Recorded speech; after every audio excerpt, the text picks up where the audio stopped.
Are you ready? Oh, yeah! Strap yourselves in for the Gaming Hub.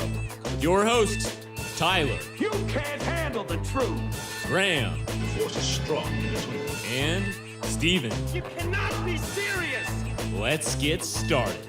Alrighty then. Hey everybody, welcome to the Gaming Hub. This is episode 134. I'm your host, Tyler, saying thank you so much for joining us, and I'm joined by our two co-hosts. As always, let's start with Graham. Graham, how are you? What have you been up to this week? I am doing well, thank you. What I've been up to, not too much. A lot of working.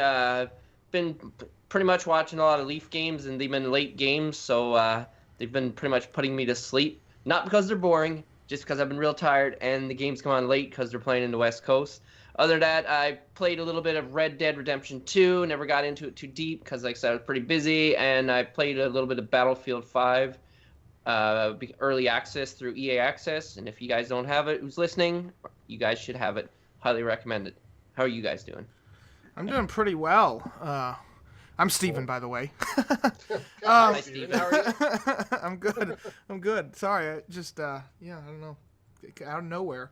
I don't even think you need an introduction. I don't. Those of you who listened know me by now. I don't even know if I've played a game this week, to be honest with you. I think I probably played Madden. Yeah, and that's about it. I don't know. I've been busy with school and homework, and it was the last week before, what's it called? Thanksgiving week. So, I mean, I haven't really had much chance to play. Well, I guess on Monday I did play, or over the weekend I did play a lot of Red Dead. I just haven't played since then. So I'm hoping to get another big session this weekend and going forward. I was going to say you haven't played Red Dead because you hate it, and we'll talk about that later. Correct. Now you understand me. You understand me. I have been following the World Chess Championship. That's been entertaining. 6 straight draws. Do update us. 6 straight draws. So Caruana missed his chance to win his first game today. Probably should have, but Carlsen, being Carlsen, defended like a champ. So 6 straight. They get a bye tomorrow. I think they play again on Sunday. For all those chess listeners that pay attention with at home. Now that we've lost all of our listeners, how have you been, I've Tyler? had a pretty good week. I won't say not too much going on gaming-wise. I actually did play a few games. Played a tiny bit of Madden, just got the franchise game in. A little bit of Ultimate Team, although they did just launch the Thanksgiving stuff, so I'm going to dive back into that probably tomorrow. And the reason I'll have time to dive back into that is because I finished Red Dead Redemption 2 this week, and I just got an offer in Twitch chat, by the way, to $10 to spoil Red Dead on air, which I won't do. Will be nice. But I would think probably about a week from now, we'll be getting ready to do a spoiler cast for Red Dead Redemption 2 once Steven finishes that game. And he has not much going on next week, so we should have plenty of time to play. Hopefully. Though with Thanksgiving stuff coming out for Madden, I don't know. Yeah, I know, right? But I'll say I also played Battlefield 5 because I got suckered in to. I won't say suckered in because I actually like it, but I got the Super Ultimate Premium Edition, and I'm having a good time with it so far. I love Conquest Mode in Battlefield. Like Steven, I know we go back and forth on this, but I actually really enjoy it. I have a good time with it. It's fun, and there's just so many different ways to contribute to your team, so I enjoy that. Graham, I know you're the same way. You just haven't had a chance to play it too much. Yes. Yeah. Those who listened to last week's episode know my feelings on Battlefield. Yeah. Yeah, you got a little fired up. Yeah, maybe a little bit. Like, I had to click explicit for the first time in a while. Yeah, sorry about that. Sorry about that. For those of you that like to listen at work, it kind of just slipped. It's my bad. Anyway, so I did some of that and looked over some of the Black Friday stuff to see if there's anything I really want to jump on and get. Nothing too much yet, but there's some really good deals out there that we're going to cover later in the show. So, but that's pretty much been my week. Yeah, just a reminder, guys, we are the official podcast of the Xbox Hub. You can head on over to the xboxhub.com for all the latest and greatest in video game news, reviews, and opinion pieces. Also, if you'd like, we have a thriving community you guys can come be a part of. The easiest way to do that would be to find us on Twitch at TXH Gaming Hub. If you go on your PC from there, you can find links to Discord, Facebook, and Twitter. If you go to Facebook at the Gaming Hub forums, you can also find links to everything else. And we'd love to have you join Facebook, Discord, or whatever, because we have a lot of great conversation going on. We talk about everything from video games to books, movies, sports, even why In-N-Out is a much better restaurant than Whataburger. So we'd love to come have you, maybe at me and chat there if you disagree. But also, finally, you can follow us on Twitter at TXH Gaming Hub. All right, and if you'd like to support the show, we'd really appreciate that. There's a couple different ways to do that. On Twitch, like Steven said, TXH Gaming Hub on Twitch. If you're an Amazon Prime member, you get a free Twitch Prime sub to use every single month. If you choose to spend that on us, we really appreciate that. It helps us grow, helps us do better giveaways for our community. If not, spend it on somebody. Help them achieve their goals and do the things that they want to do. The other way, we have a Patreon page, patreon.com/gaminghub. And for as little as $5 a month there, you're entered to win a giveaway every single month that's patron exclusive. And it's for $60 in gift cards to whichever console you prefer. So we're actually doing that giveaway tonight for the month of November. Want to make sure everybody's got those gift cards in hand for the winner to go and spend on the Black Friday sales in the console stores. So we're doing that tonight. For as little as $2 a month, you get access to exclusive content that we put out. So we're doing a couple new things. We've done a couple mailbag episodes. We posted one of them, another one coming here next week. Also, we're doing Patreon Trivia Night, which is on Thursdays, and it's like podcast trivia. So it's something from our show. And Blake is like a powerhouse in that, in our community. He is the now two-time defending champion in the Gaming Hub podcast trivia. So, Blake, if we're ever a category on Jeopardy, you should definitely be on that episode. But we do trivia every Thursday night, and looking forward to getting more interaction there. We've had some good conversation and good guesses there as well. But also, for as little as $2 a month, you get, for our holiday giveaway, you get an extra guess to use for a total of 3 instead of 2. And you get an extra clue every single month, October, November, and December. The November clue will be out either next week or the early part of the week after for November for patrons. And then there'll be one more in December, as long as we don't have a winner yet. We've had some good guesses so far. Nothing all that close, though. So appreciate the creativity and the guesses. But, yeah, if for as little as $2 a month, you get exclusive content, extra guests, and up to 3 extra clues for our biggest giveaway ever. Yes, and if you guys are wondering what that giveaway is, well, that giveaway is a Nintendo Switch. Yes, that is right. We are giving away a Nintendo Switch. Now, if you guys are wondering how do you get a chance to win this Nintendo Switch, well, this is how you win. Every episode, we started back in episode 127, so you can go back and then go through it. But every episode, we will give you a clue. Now, this clue will be in relation to a person, place, thing, game, console, something related to the gaming world. Now, the way you guys submit these guesses, there are 2 ways. You can go on over to Facebook, and you can go on to our Discord, and there you will find a Google form where you will fill out the guess. So you take the additional clues from weeks before, and you kind of come up with an educated guess. Now, you only get 2 guesses. Unless you're a patron, then you get 1 additional guess. So you got to make sure those guesses count, and good luck with everyone, and hopefully one of you come out with a Nintendo Switch. Maybe a Christmas gift. Yeah, or we're dying, gift for yourself. dying to give it away. Yes. Correct.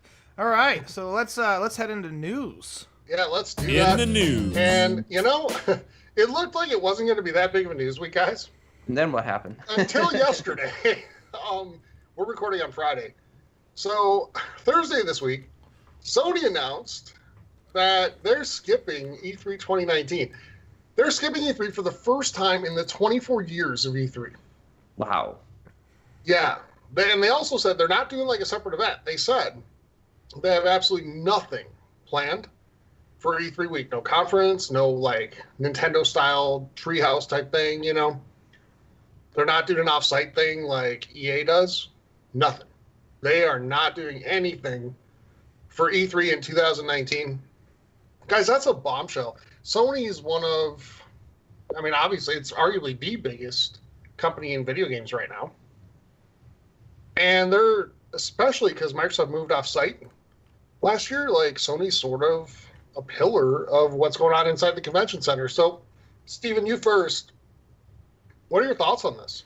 It's kind of not good for the industry as a whole, in my opinion. I don't necessarily like it. I think it's kind of selfish. They might not have anything to show, or they just don't want to show, Death Stranding for the 40th time in a row before it actually releases.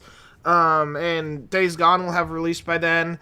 I don't know how much more you'll have with The Last of Us 2. So I get why they're doing it, because they probably don't have a lot to show. I just think it's kind of not so good for the industry, and it's kind of bad of them to do. I'm trying to watch the language. But I don't like it. I know there are people out there that have seemed a way to spin this to be like it's a good thing. And there have been statements made by certain fans that like E3 is dying and E3 is dead. And even before this happened, and now definitely after this happened, I don't agree with that either. I think E3 is a great way to get hype, build hype for all the different like consoles out there. Oh yeah. I just think it's possible we might see more of like the individual conference and fan events out of all the big three, but I don't think E3 is dying. I just don't like this from Sony. I don't either. And Graham, I want to go to you next, but real quick, I just want to make the point that if E3 was dying, they wouldn't be opening up more passes for fans every year because the demand is so high. So it's become more and more of a fan event in the last few years. But Graham, what are your thoughts on this? Yeah, no, I don't think it's dying. I think it's just really poor planning on Sony's part, because they know it is every 4 years. So you should be making an effort to have something. Like you're planning this right as soon as one ends, maybe even before that, you're planning the next one. So I'm sure they have like a 20-year plan or whatever. So they should be making note that, okay, in 4 years, we need to have something. So I think this does a disservice to the fans, because they've stuck by with you guys like right from the beginning. They look forward to this kind of thing. So like I don't know if they know they're going to be the clear losers and they don't want to do that. So they're like, we're just not going to participate. So we're not compared to Microsoft. But because like they have been regurgitating the same videos over and over, and I'm sick of it. But they could still come up with something. Like they should have planned better. It's definitely going to hurt overall in general, because some people would just go there for the PlayStation purpose. Now, I like to be optimistic, as most people know. So hopefully with them bowing out, like other companies, maybe Nintendo will be on stage for once instead of the little digital thing. So it does kind of give some opportunity for other people and stuff like that. But overall, I think this is a bad choice. They should definitely get some kind of backlash for this, because this is where you got to be there for the fans. Like, even if it's showing the same stuff that I don't really want to see, there's still people out there that want to see. Some people maybe just getting into video gaming, and like PlayStation should be trying to get those fans on board with them. So I don't like this move. I'm definitely curious to see what they're going to follow this up with, if they're going to come out and say why, or they're going to do something totally different.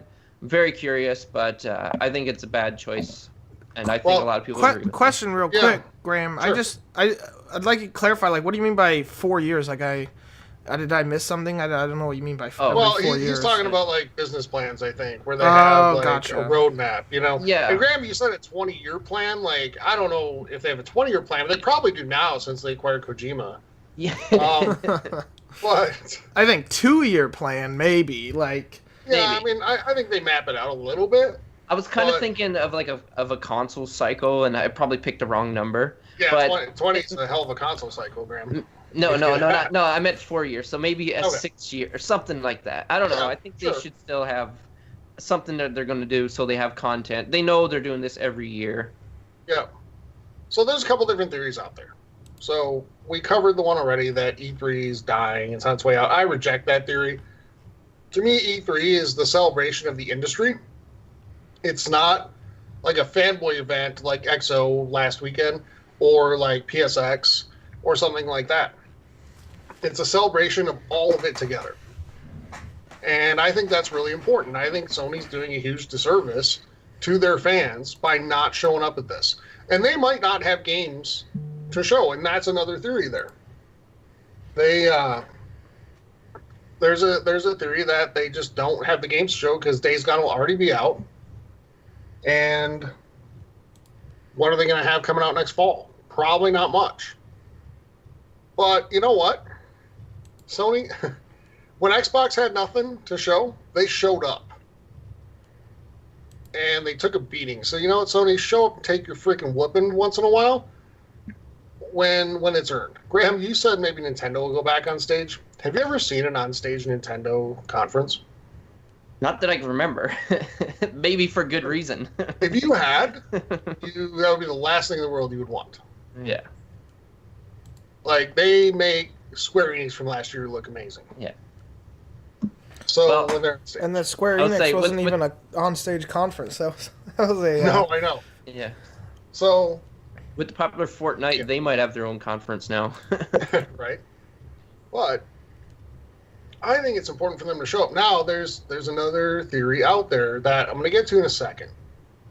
Because it kind of surfaced today. We chatted about it a little bit. I don't want to talk about it as if it's news. It's a rumor. But we'll just kind of speculate a little bit on that in a minute. But I want to ask first. This creates a huge opportunity for Microsoft more than anyone. Huge. Yes. So 2 questions for you guys. One, do they need to move back inside the convention center and get away from the Fan Fest at the Microsoft Theater? And do they need to move their conference into Sony's time slot on Monday night, which is really the prime spot for press conferences? What do you guys think? Well, for one, I'm going to say please no, because I work on a Tuesday, and that's a long weekend. So I think they'll get the last one. I don't know if it'll be that time slot. I think Microsoft deserves to take the top one now because they're the biggest one now. It's not like it's Sony and Microsoft. Now it's just Microsoft. So I don't know. I'm curious when the scheduling comes out what they're going to do, because that leaves a pretty big void. So I don't know if they're just going to make everyone else's conference longer. I'm not quite sure. But be interested to see what's going to happen. Yeah, I'll go here. I think Microsoft both needs to move back to Monday for the reason that I feel like if they move back to Monday, they get to keep the Monday slot. Like, Sony gives it up. I don't think Sony deserves to get it back 2 years from now if Microsoft moves into it. Microsoft might let them, but I don't think it should be automatic, and I don't think Microsoft would let that happen. I think once Sony decided not to go, I don't feel like it'd be. I don't think they should just get their spot back 2 years from now. So yeah, I think Microsoft should move in, if only just to kind of get that last word in, and keep that last word in going forward, because Sony's had it for so long. And yes, absolutely, Microsoft needs to move inside the convention center. Maybe do a. Well, I don't even know how you do a fan fest outside along with being inside the convention center, but they need to be inside because now they can dominate that force. Yeah, they have a chance to be the star of the entire week. Yep. Right now. So it makes perfect sense for them to do both, and they do need to do both. I think not doing either of those things would be a misstep. Yeah. Yeah, take advantage of the opportunity that's been given you. Yeah. So first of all, I just want to talk a little bit about some of the comments that I've seen, as I look at articles about this, and then I, make the mistake of going to comment sections, which is, fatal flaw. But it's like the massive defense comes out, and why? You're big Sony fans. They're crapping on you here. I don't understand why there's this internal need to defend everything they do. It's tribalism. I mean, it is totally. That's what it is. Yeah, but they canceled PSX, so they took that away from their fan base because that was always a big event for them. They look forward to. Now they're not going to E3. Like, how? Why defend it until you know what they're actually going to do next year? I don't understand. I don't, because I promise you, if Xbox backed out of E3, my goodness, they would get destroyed. Yes. So I don't see the whole, like, well, Sony's doing the right thing here. No, they're not. Show up and show what you have.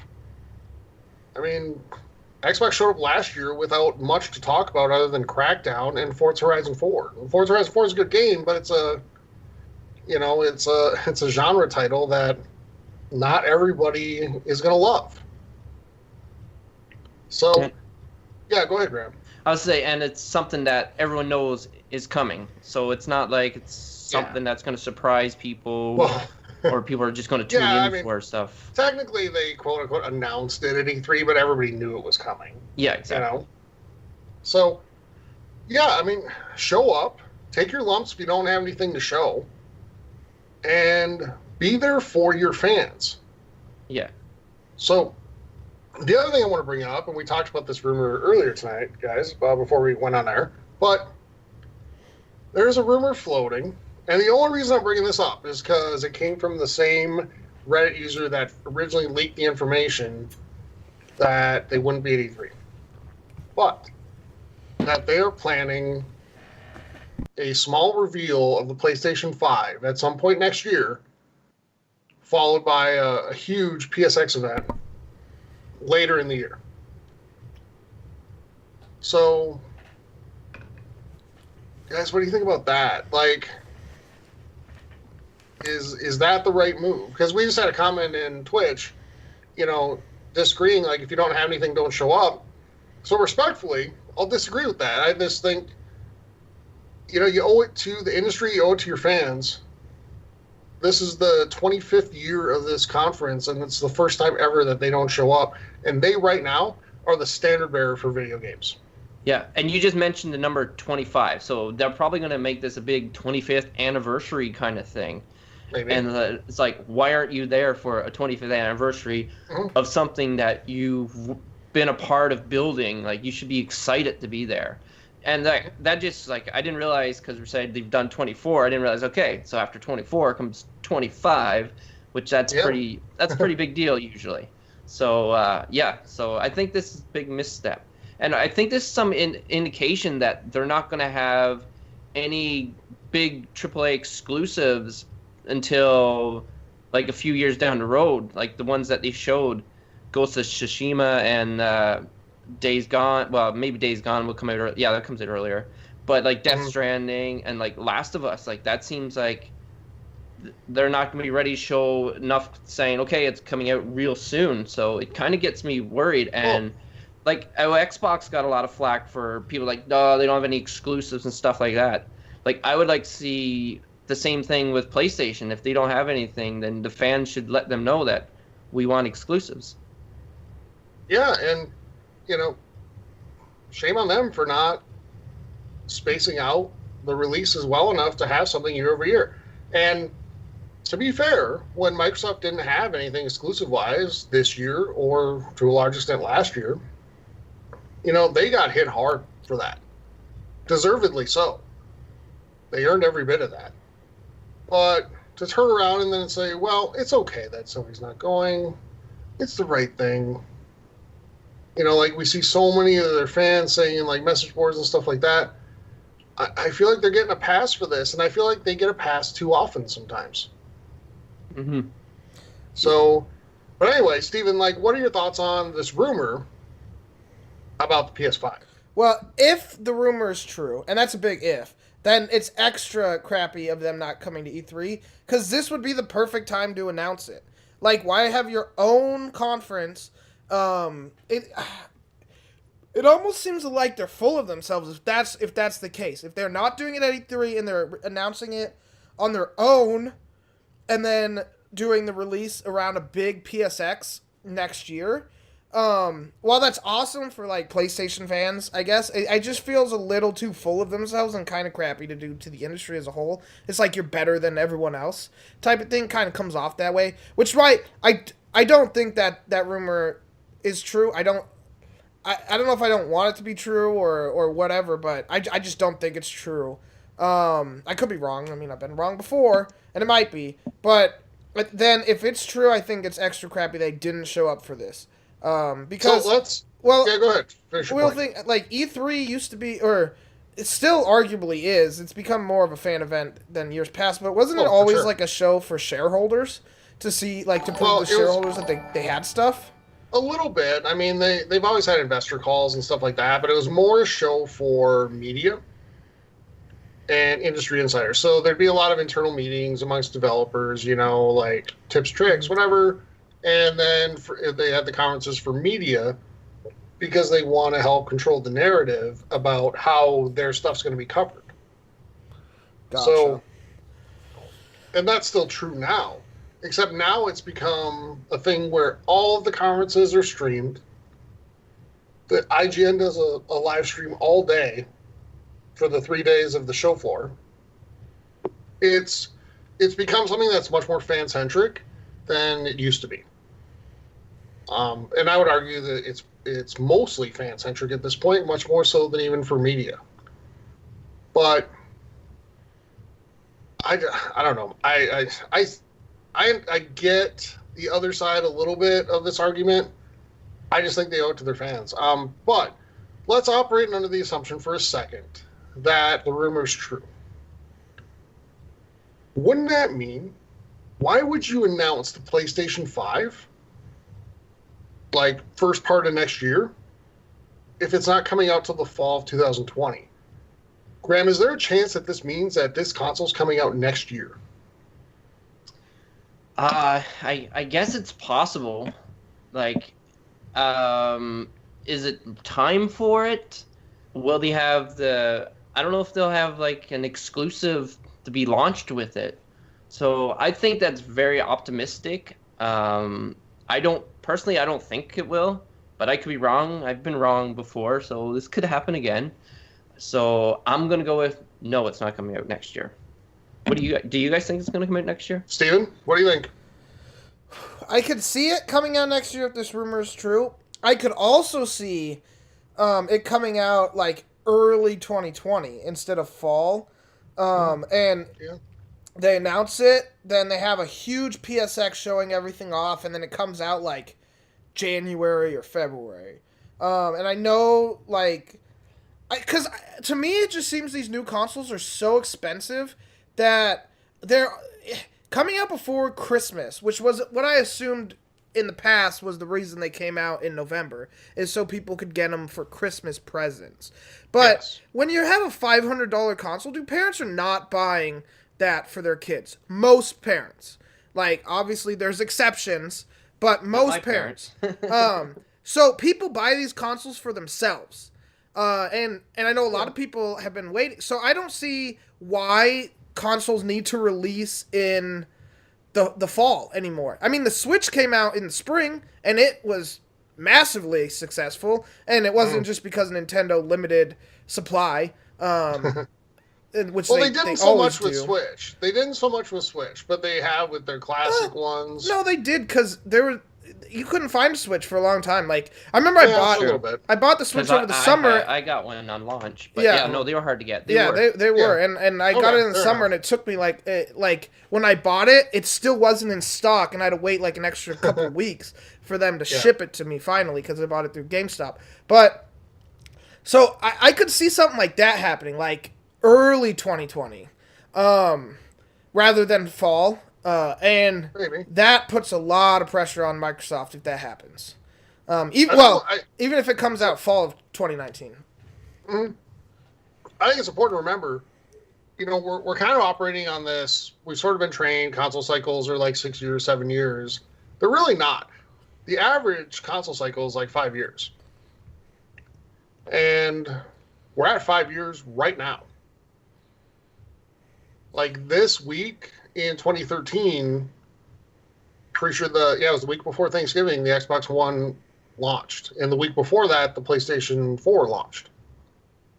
So next year could be the time. The other reason I think so is because Microsoft already launched the One X, which objectively is a more powerful console than the Pro on the PlayStation side.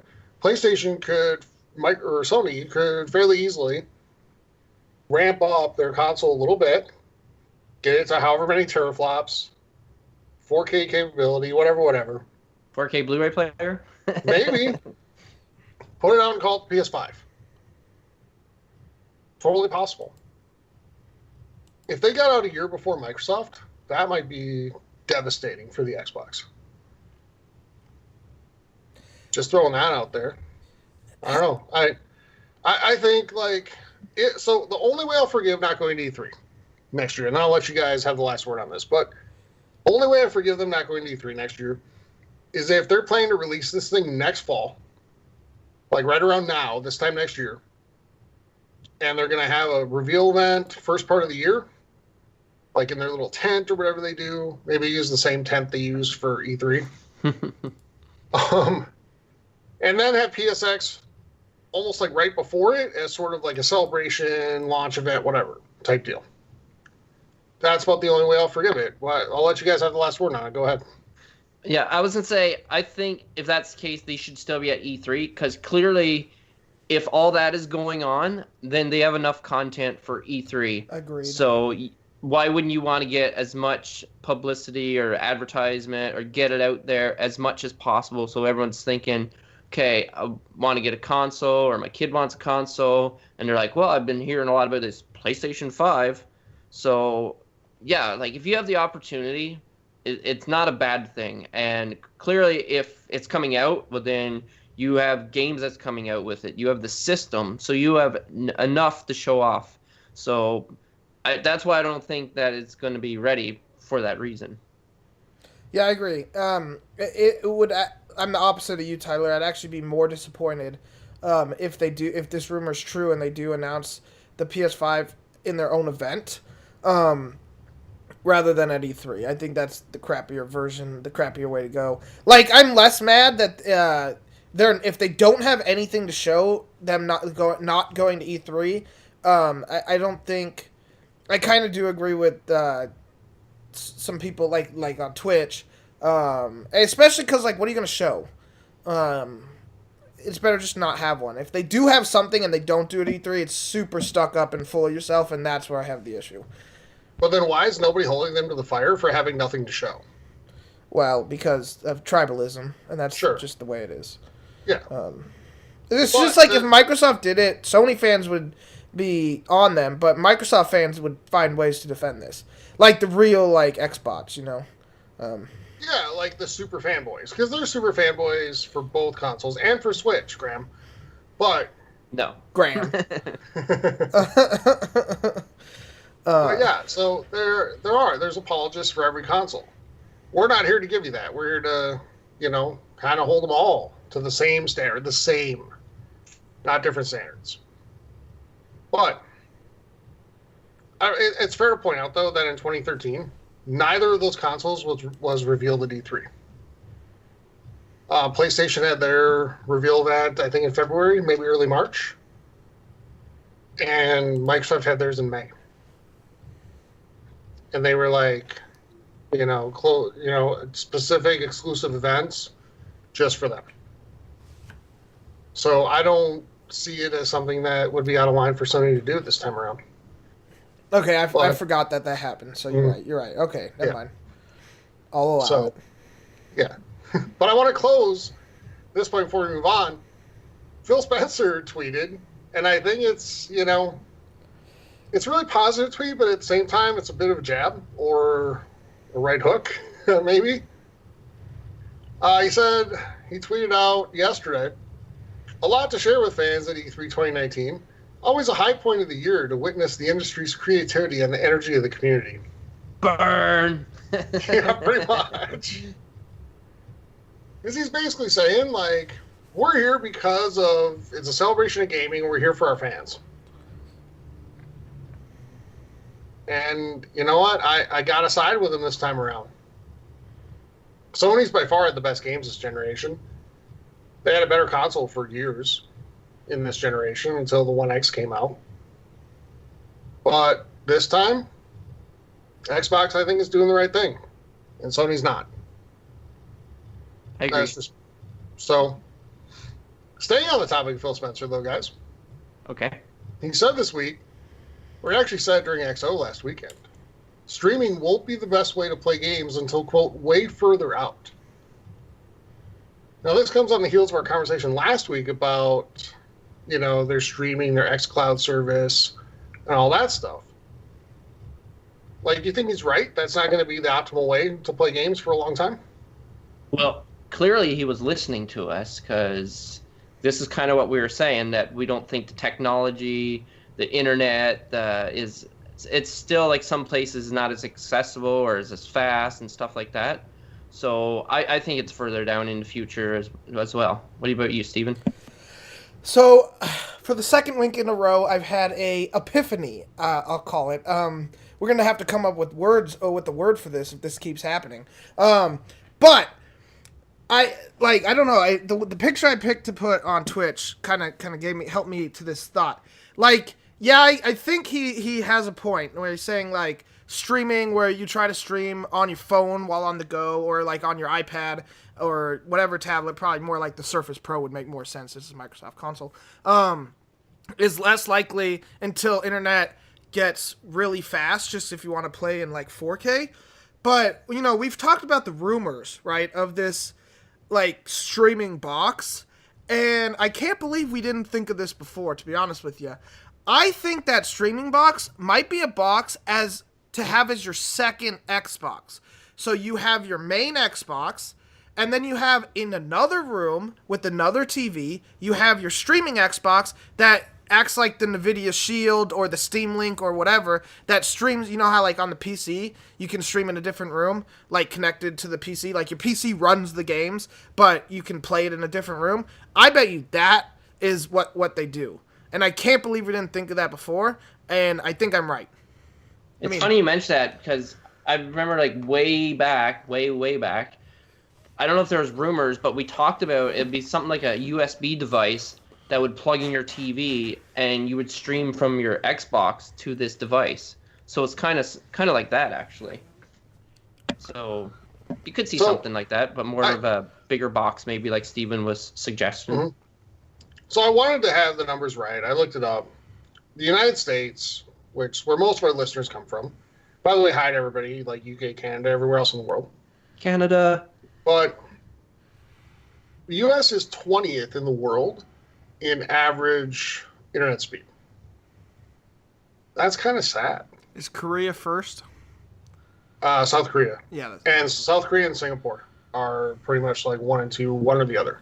Yeah, and I just knew South Korea had really fast internet. Canada's about the same as U.S., Graham. Okay. Now, the U.S. has gone from 28th to 20th in the last few years. And I think that has to do with Google Fiber bringing in 1 terabyte Yeah, I agree. Speeds. And I don't think it's because like Google Fiber is increasing it. I think it's because companies like Comcast, etc., have been feel the increasing threat of it. Yeah. Feel the threat of it, and now they're dialing it up a little bit. Yeah. Because, like, I remember back in the day, like, South Korea, I knew had, like, 1 terabyte, even before it was a thing in the States. And I was like, oh, my gosh, like, I'm going to move to South Korea. When, you're in high school and you hear that. Just for your fast internet. Yeah. I mean, So, guys, the average internet speed in the United States right now is, like, somewhere between 24 and 26. Oof. Download. That's a huge increase from where it used to be like 16 a few years ago, like 3-4 years ago. But still, like 24 to 26, that's not a lot, and it's not good enough to stream video games, especially in 4K. Yeah, and Xbox doesn't care how fast like Japan's internet is, because they know their market in Japan is very, very, very small. Because Japan always buys Sony. For obvious reasons, but Xbox cares about both America and Europe, where their two biggest markets are. So if Europe, which you didn't mention, I don't know where they rank, but if Europe and America are down in the 20s, like, and not able to stream games, and I do understand why it's a ways off. The technology's there if the internet speed's there, but the internet speed's not there, so there's no point in investing in the technology, you know? But that's where I think that, like, if that streaming box acts as a second console in people's houses, that you can either stream from, like, if you have a desktop PC, or if you have, like, you know, your One X or whatever the next Scarlet version is. That's what I was thinking. And since, like, PC has been, you know, you've had the Play Anywhere titles, I wonder if that's another way that this streaming box would work. You don't even need to buy a different Xbox. You can just use your PC.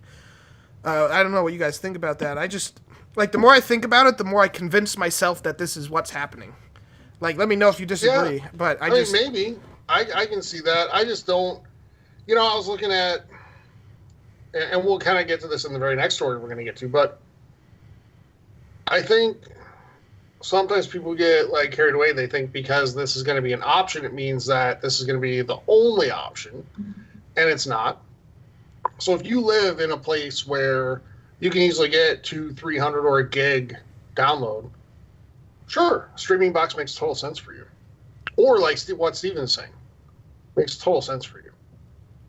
But if you're in a rural area where the best you can get might be like 10, like, that's really tough. So there's always going to be an option, I think, at least for the next 10 years, where there's a disk drive in the actual box. Like, there'll be an option. What are the chances that you could buy, like, an external disk drive? Because I think, the 360 had, like, an HD DVD player drive, right? Like, you could buy a separate external thing. And I know they have those on like, if you're in the PC world, you can buy, like, external DVD players, like, especially for laptops. Actually, not even desktops, laptops. So, what are the chances that, like, you can buy one of those, and if things ever, like, you buy one of those, you can buy the physical game, and then, like, that gives you put it in, and then it gives you the license to download and play the like, the streamable version of it. But then if your internet ever, like, craps out or whatever, then you can put the disc in and play that way. Yeah, I would just worry about how that disk drive would perform. Yeah, because it'd be USB 3.0 is pretty fast for transfer speeds. And, I mean, heck, we might very well see advancements in that between now and then. And you got to remember, like, USB 4 by then. We have external hard drives that we run games off of now. So, obviously, it's fast enough with the speeds. It's just a matter of how fast the game could read. Sure. But, I don't know. I'm just kind of speculating here, or just shooting ideas out. But no, absolutely. Graham, your thoughts on this? No, for sure. Like, the technology, if it's there, and like how Steven was talking about with PC and stuff like that, because now they're pushing how it's going to be like mobile and PC and Xbox is all going to be one big happy family to work together. So it seems like Steven's kind of on something about there is going to be this universal streaming box that helps all these things come together.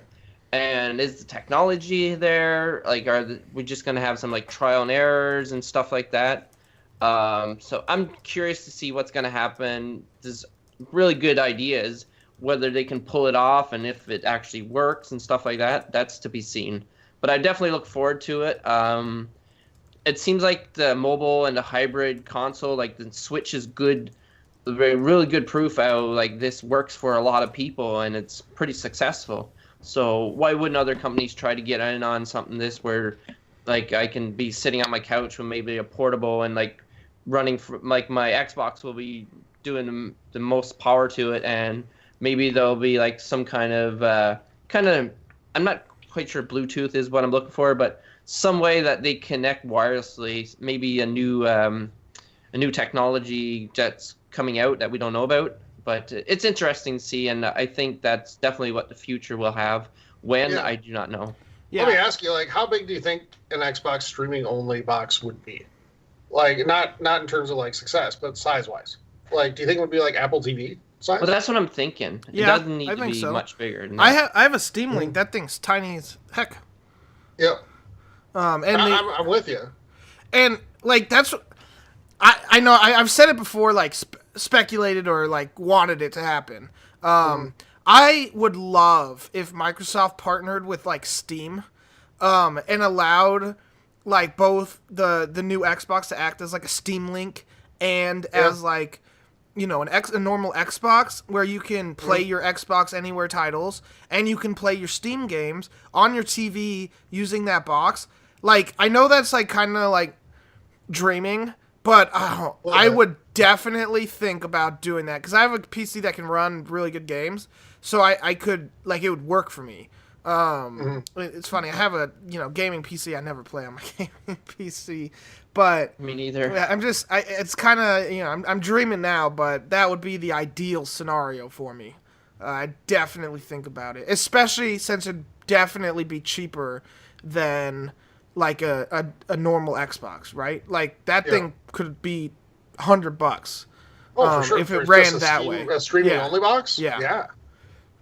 So let me tell you guys what I think is the more likely option. That's going to be at least more successful.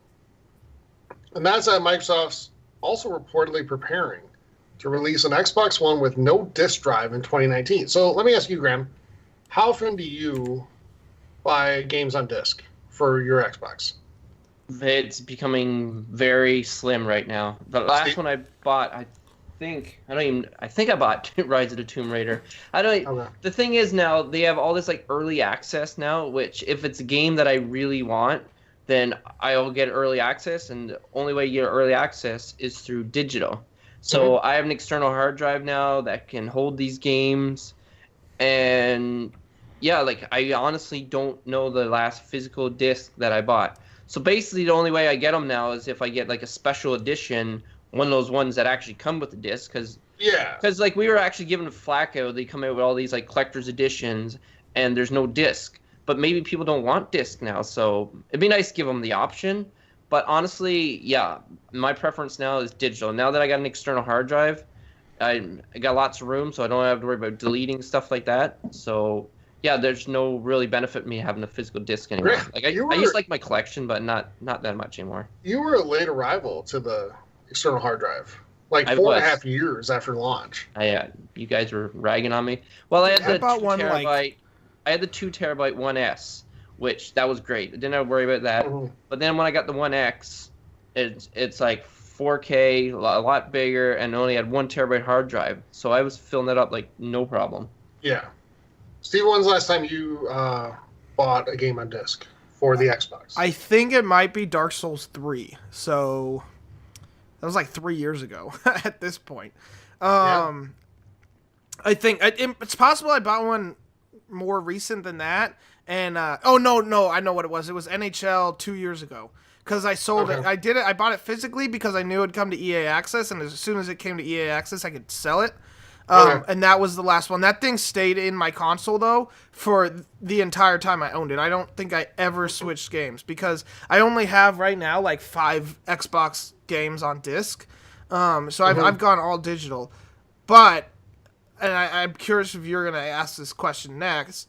It's my only qualm is that I use my Xbox to play movies. I buy a crap ton of movies. Both now because I have the Xbox One X, I buy a lot of 4K movies. I have them. It's like piled high. Soon it's gonna fall over the amount of movies I have. So that's my only issue. And I know I can like. I always buy the movies that come with the 4K, the Blu-ray, and the digital code, and I can put the digital code in and then stream it. But I know for people like you, Tyler, that have data caps, especially streaming like 4K movies, it's not viable right now. So that's the one issue I have. But I see why they're doing it. But I think more and more people are buying movies even digitally versus on disc. Well, I can tell you, I've also bought a crap ton of digital movies as well. Actually, really, the only physical movies I buy are the Disney movies, or any movie owned by Disney. I think that because I have like an obnoxious, embarrassing movie collection in terms of like size, with Blu-rays, 4K Blu-rays, etc. But lately, I bought a lot more of them on digital because I think one of the best things Xbox has done this year is the integration with what's called Movies Anywhere. Yes. No, they had it for a long time, and then they took it away. And I was so mad when they did that. Because I'm like, wait, do I own this movie? Now I have to check my Vudu account, which the app was still on the Xbox. And then I'm like, okay, now I got to go to movies, my movies and TV. Now I can just go to movies and TV and see all the movies I own. So yeah, I'm happy they did that. And real quick, like, Microsoft has like a $5 flash sale every weekend, and I think I buy movies about every weekend because of that. I buy more movies than I've watched. Like, I own like 300 now on my thing. And like 6 months ago, I probably owned like 30.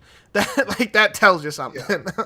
But he's not lying either, because every weekend he's like, yeah, I bought these movies. But it all started with buying like the entire year 1 and year 2 of the Marvel movies digitally on the Xbox. Yes. But there's something to be said for that, though, for the 4K Blu-ray player, because that's an attractive feature for a lot of people. Yes. Which is why I think they might do one of those like external things where if you want it, you can pay for it. If not, you pay cheaper for the console, you know? See, I don't think they'll do that. I think they'll just say, if you want the 4K Blu-ray player, you got to buy the console that has the drive inside of it. Well, it all just depends on how much that would cost to but the external drive is probably going to be like, I want to say the HD DVD one was like $180, $200. Yeah, I'm pretty sure it was. Well, yes, if it's that expensive, then yeah, they'll just be like, okay, you got to buy the regular one. But if it's like $50, and I don't know, I'm just throwing out numbers, that could make no sense, and it's possible it does, then it might make more sense for them to launch one. Because that's an extra $50 they could get. Mm-hmm. But I don't know. What I'm getting at here is that it's all about offering the choice. Like, yeah, there's going to be an option to have no disk drive. So if you just want to buy digital games, cool. And on top of that, they're going to have a program where if you own games on disc, you can take them to a Microsoft store or any other participating retailer. There's no list of those yet. And have those disc games converted to digital copies for you to take home and download. So they've covered that as well. Mm-hmm. Like, it's all about the options, and it's giving that choice of how you want to play. Guys, I don't think this console, I don't think there's any way this thing launches for less than $200 or more than $200. I think this is a $200 box. Now, do we think it's going to be more like the S or like the X? The S. Okay. Yeah. The X is their premier console. So, and I think it'll still have functionality with all the apps and stuff like that. So you can still do Netflix, Hulu, whatever on there, right? Yeah. It'll have all that. It'll be an Xbox without a disc drive. That's all it'll be. Like, it'll be nothing, no other difference. Yeah, and they'll call it like the Slim or something. I don't know. Yeah. I could see that actually being closer to 150. Maybe. Just because you can get the S now for like $200, right? I could also see it launching during E3 week next year. Yes, like it would be like they announce it and be like, "Hey, this thing comes out Tuesday." Today. Yep. But that seems hard to. I don't know how they would do that. Like, work that with retailers if they were like. Go ahead. Well, I mean you've worked retail, so you would definitely have the more understanding here, and you could tell me how they do that.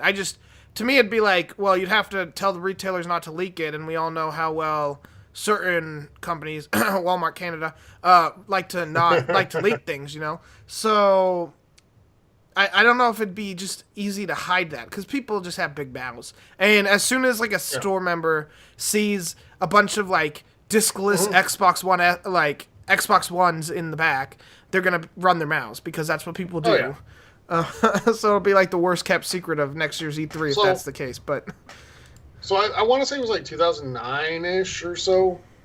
They released the 360 Slim, or they showed it, whatever, and they're like, it's available today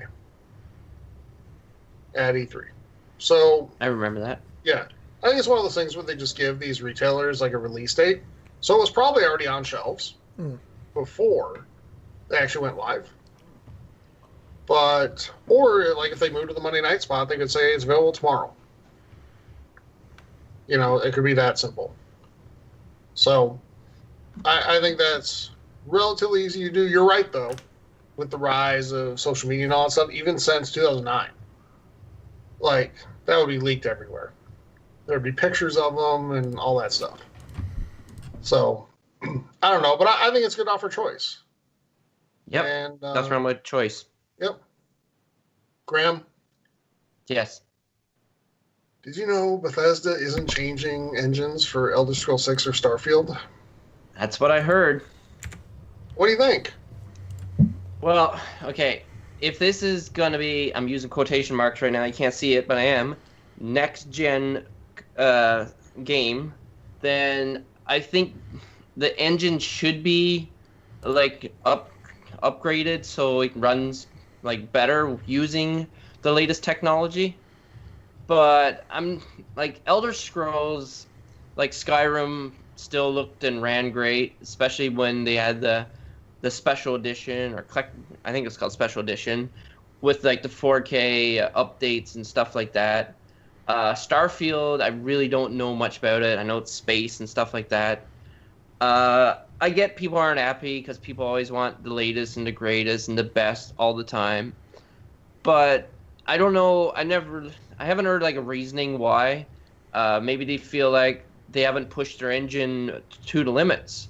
So maybe just the hardware wasn't enough to like run the engine as efficiently as it can. So maybe it's perfectly fine. Like, I'm not going to say, oh, this is terrible, it's going to be crap, it's not going to run good, because I haven't seen it. They can always do these algorithms to make things process better and faster. So I'm going to wait till I see it before I actually bring the hammer down on them. Steven?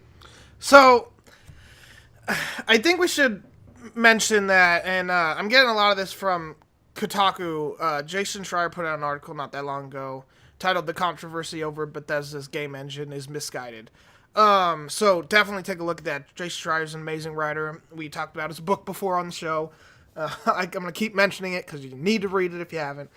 But an engine isn't what you think it is. Like, it's just a collection of like processes and stuff that's used to make it so you don't have to rewrite code for every single game you make. It just does stuff quicker, so you can put out sequels and even games of a different type that might have like similar menu systems use the same engine. Okay, like let's say Octopath Traveler. Anyone who knows what that was, it was like an old school weird art style that was great looking. And Days Gone, they share the same engine. Okay, so it doesn't have anything to do with graphics. It's just about the way that things are done. And he talks about, like, Schreier in the article mentions that like the lighting and stuff was changed or that was according to Todd Howard. The lighting and the physics was changed in the same engine. So I don't think that them not changing their engine means the game's gonna look the same as Skyrim, which came out in 2013. I mean, even Skyrim Remastered looks different, and that's just a remastered version using the same engine. And Fallout 4 and Skyrim have the same engine, and they look noticeably different. Now, we can talk about bugs, but that is really just has to do with how big the games are. And I know that, like, The Witcher 3 is, like, one of those games that people are like, well, it's not very buggy. And, I mean, be that as it may, like, Red Dead Redemption 2 has its fair share of bugs. And the difference is, like, Red Dead Redemption 2, it's less open world than games like Skyrim and Fallout. Because in Skyrim and Fallout, you can do whatever you want at any time. Like, you're not on the path through the main story. Like, a lot of people just ignore it completely and do whatever. And so there's, like, an infinite number of ways that you can do something. And if one of those ways, like, causes a game-breaking bug, it's possible and highly probable that QA would never have caught it. Because it's just, the probability is not there to catch it. The probability is very low that sequence of events that caused the bug, has ever happened before. But naturally, like, as soon as people start playing the games in the wild, those things happen. I mean, think No Man's Sky, like, they said the probability of running into each other was very, very slim. And, like, on the first day, 2 people were in the same location. So probability makes no... I mean, it's there. It's just, you never can really tell what's about to happen. Yeah. So that's the reason these games have bugs. It's just they're hard to catch. So I don't think. Oh, I'll let you go here. Okay. Yeah, just real quick, I just want to ask you a couple things. One, do you think that stuff like when we talk about Telltale and their engine was pretty outdated and it was the focus of a lot of stories, do you think that adds fuel to the fire? My second question is, don't companies kind of bring this upon themselves? Like, whenever they put out a trailer, it's like they put the developer name and then they flash the engine right after it. You know? Yeah, but they make a big deal out of it when they want to, and then other times they don't. So I'll answer your second question first. I think that has more to do with, like, giving credit. Because sometimes companies use engines they don't own. Unity's a big one. I've worked with Unity, trying to make, like, just to practice coding in C, not C++, C#, I think it was. And so, like, you have to kind of give credit to, citing your source. And if you're using other people's codes or other, like, the engine's processes, then you have to, like, cite it. But with Telltale just didn't have good engines to start with. Their games were always a mess. And the Elder Scrolls games haven't been super messy. Bethesda games as a whole. But I understand there's a lot of people that have ran into issues. I've just personally, it's anecdotal, just have never run into super game-breaking bugs. I've had bugs that have been really annoying. But again, I don't think it's fully the fault of the engine. I think it's just based on the massive scale of the game.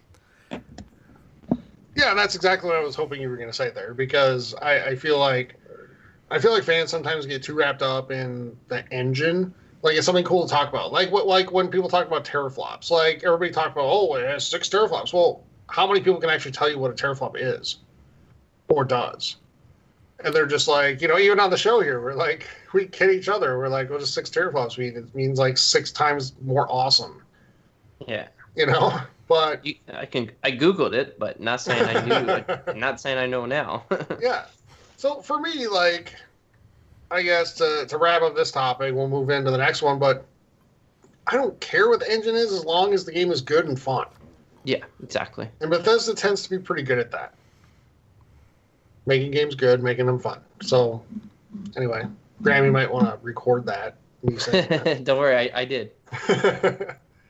So anyway, if you have Xbox Game Pass, you can now preload games, starting with Crackdown 3. And I know everybody's like, oh, that game doesn't come out until February, so if you can preload it now, why doesn't it come out now? It's a placeholder. But you can now preload games that come out day and date launch on Game Pass to be able to play right away, which is nice, because in the past you had to everybody's doing the New Zealand thing. I did it with Forza Horizon 4. Yeah. So, and if you're not sure what that is, you go into the settings and you change your time zone to New Zealand, so it thinks that you're way ahead of where you are, and you can download the game to play it. But now you can pre-download it, so the moment it unlocks in your time zone, you're good to go. Guys, thoughts on this? It's good, right? Oh, absolutely. And Graham, I'll let you go here in a second. I just remember Sea of Thieves. I don't know if you guys do. Sea of Thieves didn't even launch at midnight on Game Pass. It took till midday the day it was supposed to come out. Because I was I woke up in the morning before I went to work, and I loaded up my Xbox and was like, okay, I'm gonna download it so it'll be done. Because I was super excited because we played the beta, and we all know how that turned out. But that's what I did, and it wasn't even ready. It wasn't even ready to midday, if not even later, to download. And then they fixed that with Horizon. Horizon was available almost immediately at 9 o'clock or 12 o'clock in Eastern in America time. But again, if you went to New Zealand, you could download it early. And now preload's awesome. And I was wondering if they were going to do it. I was like, oh, I just don't think they will. And then they did. And I'm like, okay, that's awesome. And I'm excited. Graham? Yeah, no, preloading is a great thing. It gets people into the game faster. A game that there's only certain games that that you wait for, and to have to wait and then have issues and stuff like that. So the fact to do this and get rid of the issues is a great thing, for sure. All right, I agree. Steven, so Graham, I'm not going to ask you this question because for some reason you celebrate Thanksgiving in like April. But Not quite, but yes.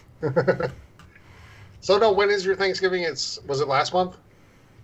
No, it was like like 2 a week weeks. ago, right? It's in November, isn't it? The very beginning of November. Yeah, it was the very beginning, Okay.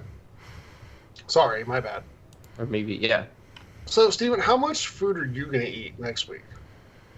That's a good question. There'll be a lot of food. It's the fact that we eat. I can't remember what show it was that did it, and they made a joke. They were like, I think it was Family. It was Family Guy. I remember Lois saying it was like dinner's ready because for some reason on Thanksgiving we eat dinner at 3:00. Yeah. I think it's because of that. Like, I just don't stuff myself.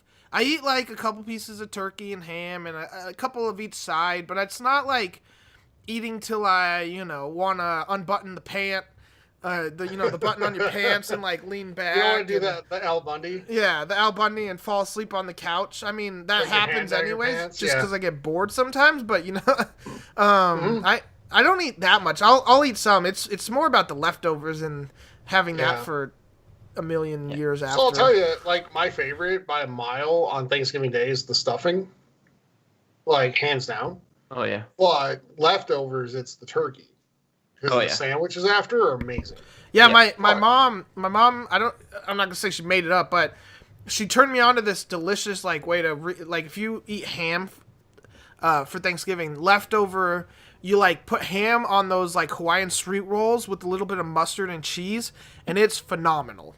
Yeah. And I only eat it the day or the day after Thanksgiving, and that might make it extra special. But if that sounds good, I mean, go at it because it is good. Yeah, Yeah. and so my the Canadian listeners don't give me all kinds of flack for you don't know when your Thanksgiving is. It was actually October the 8th. So I it was right. You were right, Tyler. Graham, I knew this better than you did. I thought I it was know. early November. And Graham, I Time knew goes by when- so fast, I can't keep up with it. I know it was a few weekends ago. And Graham, I knew exactly when Canada Day is. You gotta give me some credit here. No, you get credit. You're So, way Good job, more. Canada. Real quick, I mean, to talk about Thanksgiving one last time. Yeah. I'm making mac and cheese for my family. I know it's a lot of people love mac and cheese on Thanksgiving, but a lot of people don't have mac and cheese on Thanksgiving. And the first time I had mac and cheese on Thanksgiving, when I was in another state and couldn't be with my family, I was like, this is a game changer right now. So I decided this year I'm going to actually make it and help my mom out by making a dish. And hopefully that turns out well. I don't know. Tyler, do you have mac and cheese on Thanksgiving normally? No, but I was going to ask you because, off air, talked about, for some reason, I started binge watching MasterChef. So, are you going to do, just plain mac and cheese, or are you going to do, the crusted topping? Oh, there'll be some breadcrumbs on top some of that. bacon and maybe other stuff. No bacon. We're keeping plain Okay. because it's Thanksgiving, but there'll be the breadcrumb topping for sure. So, this is America, Steven, and there has to be bacon in everything. That is not Listen. true. In Canada, So- we have bacon with everything, so. Yeah. I do like bacon, but I mean, come on, I'm a basic chef here. All right. So, anyway, where I was going originally was after you eat all this stuff, this amazing stuff, are you going to run out to Target or Walmart or wherever? No, crowds are terrible. I did that So, a few years ago, and I'm done. So we had a question in Twitch just now, turkey and ham or just turkey or just ham. For me, it's always been turkey on Thanksgiving. Ham has always been Easter. But that's for me. My Thanksgiving, we had both turkey and ham, and I absolutely love ham. I think ham okay. is the best. We've done both Alright. I've done both for as long as I can remember. For me, ham, my mom loved her to death. She tried really hard. She's awesome. Not always when cooking meat. So the ham always comes out really dry and salty. Yeah. And the ham's always salty. It's just dry. All right, one So, more quick anyway. food question. Okay. White or dark meat for turkey? White. I can eat dark meat. Dark meat. White is always dry as heck. For me, I just like the white meat with like the gravy. Well, Yeah, there's- but the making me dark hungry meat now. tastes good with the gravy because the dark meat's Sure. actually juicy. The white meat's like dry garbage. It's not always dry. Dry garbage, white meat's Graham. better It, for de- it sandwiches. depends though, in how my it's opinion. prepared and stuff like that. Disagreed. They're both good though. Okay. Wrong. Anyway, so before we get into like whole entire Thanksgiving menus, let's talk about Black Friday. That's next week. So back to video games here. FYI, we are a video game podcast. It's true.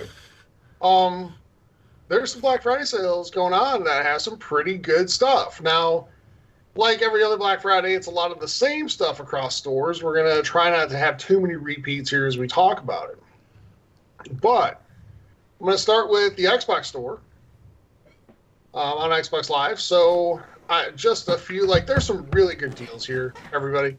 Go check it out. Like, I think like Miss Pac-Man's like $1. Like, how can you go wrong? Like, even if it's absolutely terrible, it's $1. Call of Duty Black Ops 4, $47.99. So just what, like a month and a half after release, or 2 months, or no, a month and a half. It's you can get it for $12 off. Red Dead Redemption 2 Special Edition, $71.99 instead of $80. WWE 2K19, which like just came out a couple weeks ago, I think, is $30.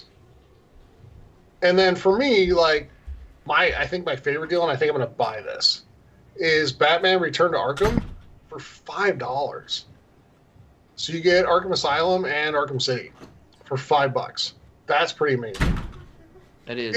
If you want to go brave the elements and the crowds, Walmart has some pretty good stuff. You can get Xbox One X for $399, $100 off. Yeah. That's That's pretty a big. great deal. Yep. You can get Xbox One S, 1 terabyte Minecraft bundle for $199.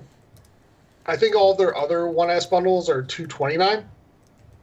You can get the PS4 Slim, 1 terabyte Spider-Man bundle for $199. Man, that's a good deal. Spider-Man's amazing. Just gonna tell you, I know Steven agrees with me on this. I do. Graham.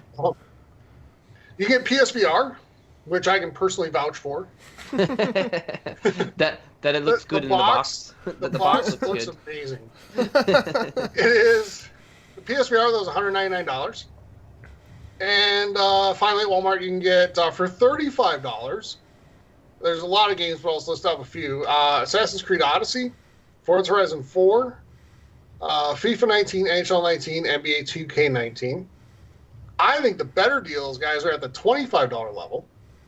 God of War, Detroit Become Human, The Crew 2, and Far Cry 5 for $25.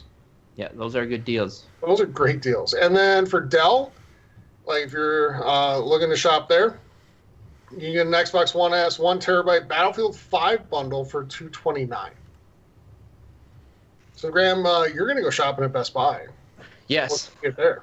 So in Best Buy, one of the ones that I would highly recommend, it's being sold for half price, and that is Shadow of the Tomb Raider. You can get that one for $30. And if you're looking for a different type of game, maybe Assassin's Creed Odyssey, that game is also for $30. Now, if you're into getting a full-out entertainment package, well, you can also get an Xbox One X Gold Rush Edition, which comes with Battlefield 5 and an extra controller for $429. Now, that's pretty good. Now, you're wondering, what should I... Because this is a 4K, true 4K with HDR, so you want to get a 4K HDR TV. So Best Buy actually has a lot of TV deals, but one that stood out to me, and I'll let you guys know, is the LG 70-inch TV. It's a 4K HDR. The model is UK 6190, and there's also various TV mounts that are on sale, but the price of that TV is $699. It's $300 off. That's a great TV, big TV, which is great for seeing that. Now you're like, okay, it looks good and all that stuff mounted on my wall, but I want to hear it. So JBL is selling a 3.1 soundbar, which comes with a wireless subwoofer. Now you save $200, and you can get this for $300. And I'm telling you, this will make your game sound just as good as it looks on that TV. Now, also, if you don't shop at Best Buy, or there's no one nearby, or you just want to go to GameStop, and you want to go down to PlayStation route, you can get a PS4 Slim Spider-Man bundle, $100 off for $200, which Tyler talked about. You could get that at Walmart, but if not, you can still get it there, and that is a great deal. What you got first, Steven? So, Steven, real quick before you go, I forgot we were going to mention like one other deal, non-gaming related. So, a couple things I want to call. One is gaming related. It was called out in Twitch chat. Walmart's also selling like video game like arcade cabinets, like actual like the Pac-Man arcade game or whatever it is. You know, I think they're $250 or they're $50 off. That's pretty amazing. Like if you want an actual arcade cabinet in your house, go for it. Good time to do it. And then finally, like my favorite Walmart deal of all time is always the bed sheets, ranging from full to king for $24 each. They're like 1,100 count. They're amazing. Go there and get them. Especially, I used to have a king size bed. Those sheets are normally like $75, $24. So anyway, Steven, sorry, go ahead. Yeah, no, real quick, you've convinced me with that before, like off air. Like if I do go Black Friday shopping, it won't be on midnight, but I might head to Walmart like 11, 12 o'clock in the day on Friday and see if there's still those sheets in stock, and maybe pick them up, because that does sound like a pretty dang good deal, especially for 1,100 thread count. But I probably, well, I'm not going to be heading there, but you could head to Target and get a couple pretty good deals. You can get Overwatch for $15, which is insanely good. I know the game's been out for a while, but they're still supporting it very well. You can also get both the Xbox One and the DualShock 4 controllers for $40. It's about $20 off. And finally, you can get a Switch with bundled with Mario Kart 8 for $300. And my favorite deal from Target, non-gaming related, and also you can get this at Kohl's, which I'll give you one more deal from in a second, but you can get the Instant Pot 7-in-1 6-quart pressure cooker that you can use it as the Instant Pot, and you can also use it as a slow cooker, and there's 5 other things you can use it as, and that is on sale for about $70, maybe cheaper at some of the other places, but not by much. And finally, if you go to Kohl's, and Kohl's has some surprisingly good Black Friday deals for those of you that wanna shop there. That's where I actually get all my clothes. I really like their shirts. But the Kohl's, you can get the Microsoft Xbox One S 1TB Minecraft Limited Edition console for $199. That's insane if you are looking to get a 4K Blu-ray player that can also play Xbox games. If you haven't switched over, now might be the time. The console looks pretty dang cool. And real quick, I just like to mention, if you are in the market for a 4K TV, I'd recommend not getting like some of these cheap TVs that are on sale for ridiculous amounts off, because their quality's not going to be there, and you might regret spending $700 on a TV when you could have spent $400 more and got the quality, because $700 is a lot of money, and I mean $1,100 is a lot of money too, but the quality is what you're looking at. And Tyler, I can't remember it's ratings, right? Like rtings.com. rtings.com. Yep. Yeah, that's where I got mine. I bought a TV on Black Friday, but I didn't buy any of the special ones. I just went to Fry's Electronics and got like the Sony XR like 900E, the 55-inch for like about $1,000, and that is a phenomenal TV. It has great ratings and reviews, and not just from that site, but I'd hold off on getting like one of them doorbuster 4K TVs, because you might regret the amount of money you spent, even if you get the savings. I would say especially from your Walmarts, Targets of the world. Yeah. Because a lot of times they're skeleton versions of those actual models. So what I mean by that is, like, say the standard has like 4 HDMI inputs. This one might have 2. Yeah, and we You actually know, had a comment in Twitch chat that basically said the same thing. They had only 2 HDMI. Yeah, like, don't regret your purchase just because you wanted to save a couple hundred. Like, these big money purchases, maybe shell out. If you have the money, shell it out. Just because you don't want regrets with these purchases. And that's my little, like, soapbox. And real quick, Steven, you brought up ratings.com, rtings.com. It's the cool thing about it, not an advertisement for them, but cool thing about it is it'll break down each TV in terms of like what it's really great for. So like for me, I play a lot of video games, obviously, and watch sports on the TV. So I was able to find the best TV that had the highest ratings in those 2 categories together and decide on which TV I want. So, you know, and it helps you through like mid-range pricing, higher level pricing, lower level pricing. It helps you find the best fit for you. So highly, highly recommend going to that site before you make any decisions on what to get on Black Friday. Yeah, agreed. Don't just go by price. Please. Because you might end up with fake HDR too. Yeah. And I'm telling you guys, if any brand is named like Emerson or stuff like that, just don't. The 3 S's are the best way to go. Yeah. And if you're really set on a TV and you want it for like the Xbox One X, like just do a quick Google search trying to find out if the Xbox One X actually supports that TV, because if you're about to could potentially make a mistake, someone else might have already or probably has already, and they'll tell you. Because you don't want to, like, if you just bought a brand new Xbox One X and you bought a brand new 4K TV, you don't want to get home and be like, wait, I can't actually play in 4K? Because that would suck. And I'd feel bad. So save yourself the headache, the regret, and just do some research. And do your research for sure. And and one last thing on TVs, everybody, if you don't want to go in on Samsung and Sony, which are probably the 2 best, LG and Vizio are both really good. And LG's better than Vizio, for sure. Though I have heard really good things about that. Oh, what is their name? The TKL or something like that? It depends. It depends on what you go with there. Some of their higher models are still cheaper than Sony. The ones that are going to be Black Friday ones, stay away from. Absolutely stay away. Okay, I keep behind that. So, all right. So those are our Black Friday deals that we're excited about. But I think it's time to talk about what's coming out this week for releases. Now in store. And let's start with Xbox. So not a whole lot because it's, Thanksgiving week and Black Friday week and all that good stuff. But you get Bendy and Ink Machine on the 20th. If you get in the standard edition of Battlefield 5, that's available on the 20th as well. And then finally, I Am the Hero on the 22nd. Games with Gold, Battlefield 1 still available through the 30th.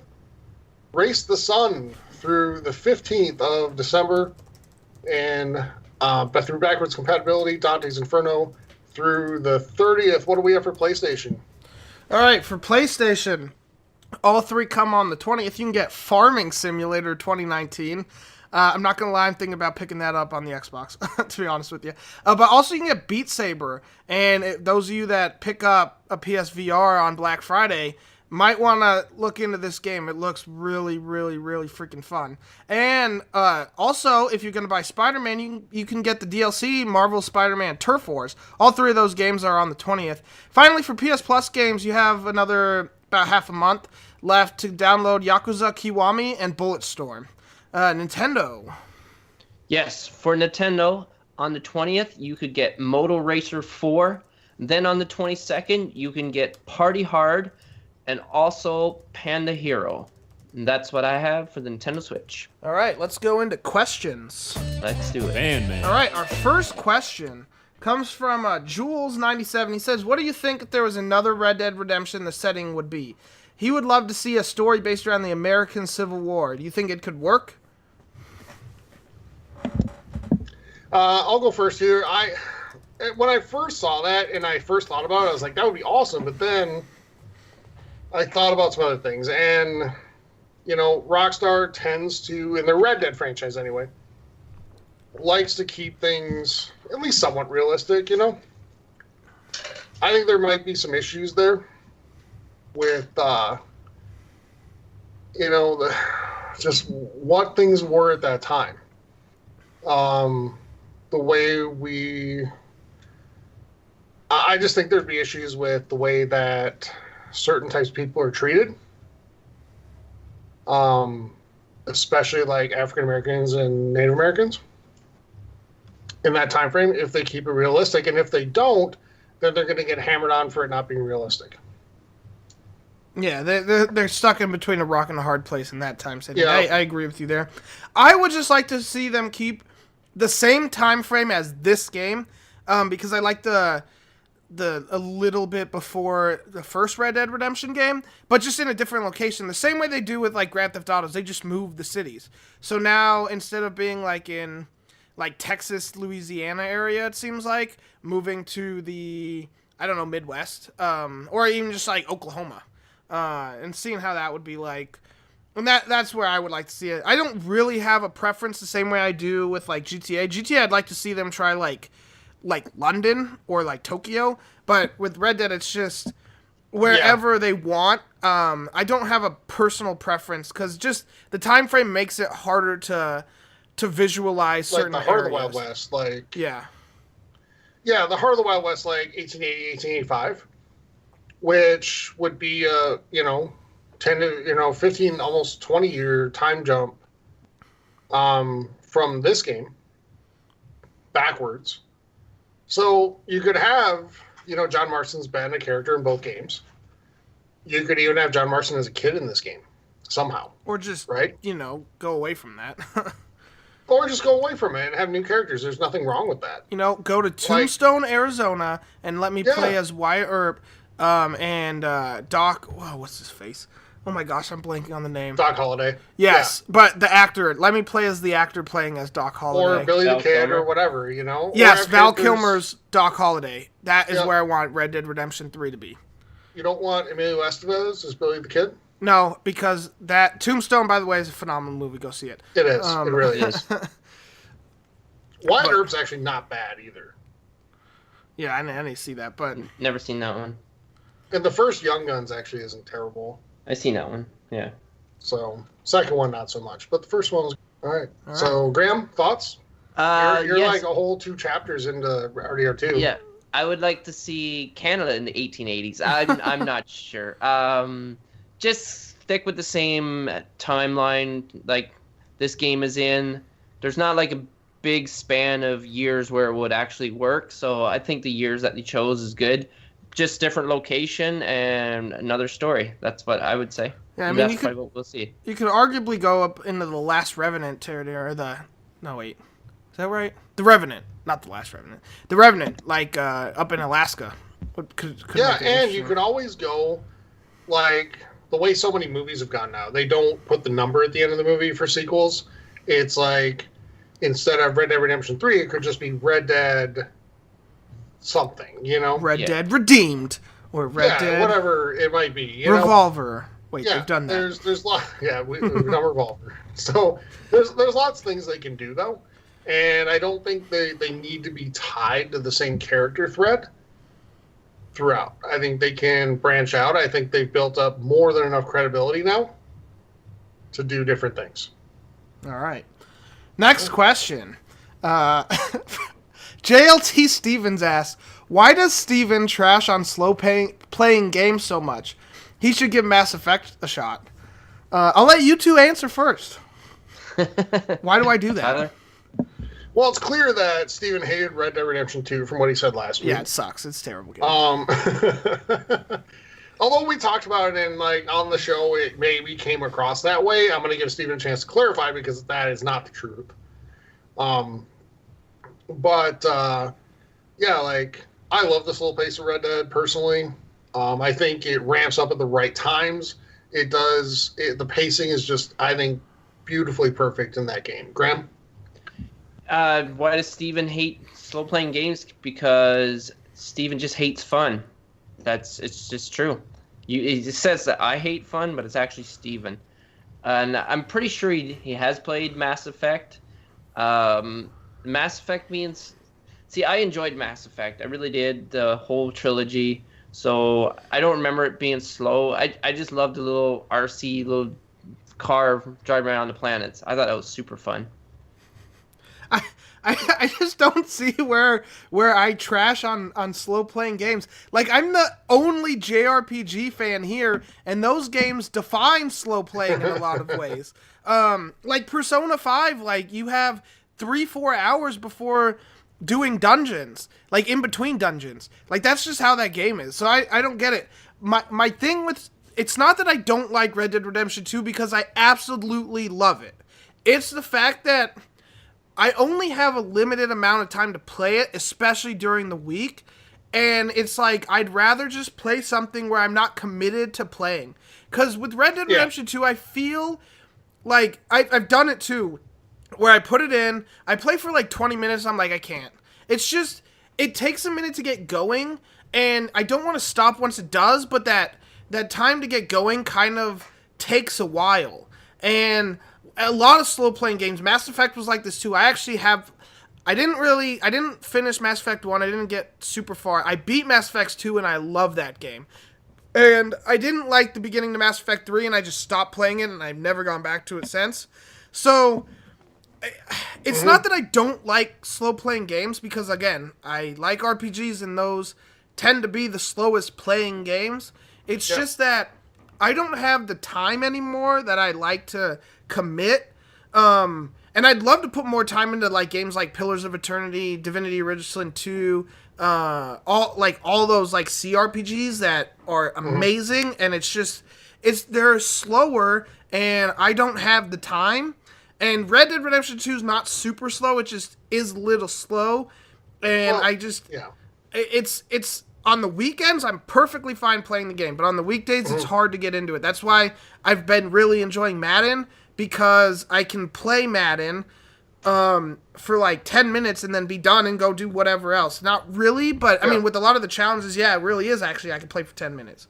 So, I don't hate slow playing games by any means. It's just, I don't have the amount of time needed to commit to playing slow playing games on the weekdays, and so sometimes they get put in the backlog, and obviously we all get busy on the weekends, and so there are times where I just don't play it on the weekend, and now I've gone a month without playing a slow playing game because I just haven't had time. I get what you're saying, and I think I can kind of put this in context, but the Red Dead is a game where the pacing, etc., the way the story's told and unfolds, you're not going to feel like you've progressed the story or advanced in a significant way if you only play for 30 minutes. Yep. You're just not. And it's a matter... Go ahead. Well, and it's also a matter of, like, when you're traveling in the world, right?